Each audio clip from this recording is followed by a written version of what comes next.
Moving on to week 8 of Washington Youth Soccer's age-appropriate training curriculum, presented by Gary White, Technical Director, and Darren Sawatsky, Youth Development Director for Washington Youth Soccer and Sounders FC.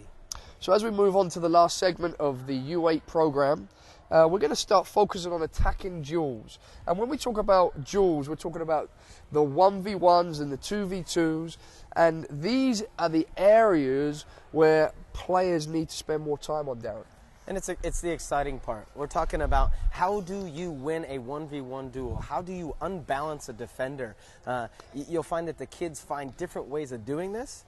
You can give them instruction on different ways of changing direction and unbalancing a defender, but you want to encourage individual player expression. And the most exciting players that attract the supporters, that have the fans all over the world, are the players in these 1v1 situations that are creative and they can express themselves. And then on the other side, it's the defending players who can deal with this 1v1 scenario.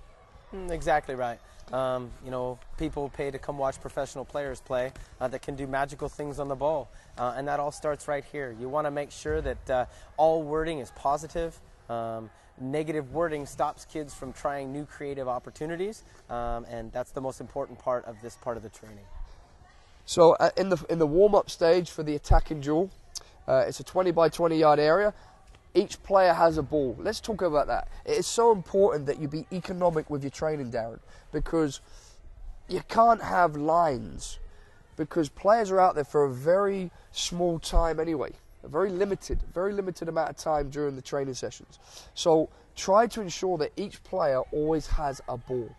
Oh, exactly right. You know, the coach sets up a grid so that they're safe. She knows where the kids are. But by having a ball each, you're emphasizing individual player development. And that's the most important part of this age group training. So let's look at the session. So the coach has set it up 20 by 20. Each player has a ball moving around. The coach is demonstrating. So the players are now visualizing what's going on, and they can also hear from the coach at the same time. So we're working on their communication abilities and their skills to be able to listen and look and copy.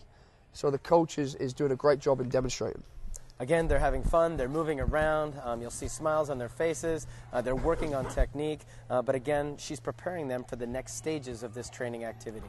So the coach moves around and shows or explains a move, and the players copy. It's kind of like Simon Says on the attacking duels. So you'll do step over moves, you'll do turns, you'll do drag backs, you'll throw the ball up in the air and control it and move into the space. So there's a bunch of things and aspects here that the coach can work on. And like we keep saying throughout this program, you as the coach need to express your own abilities and have some fun with it.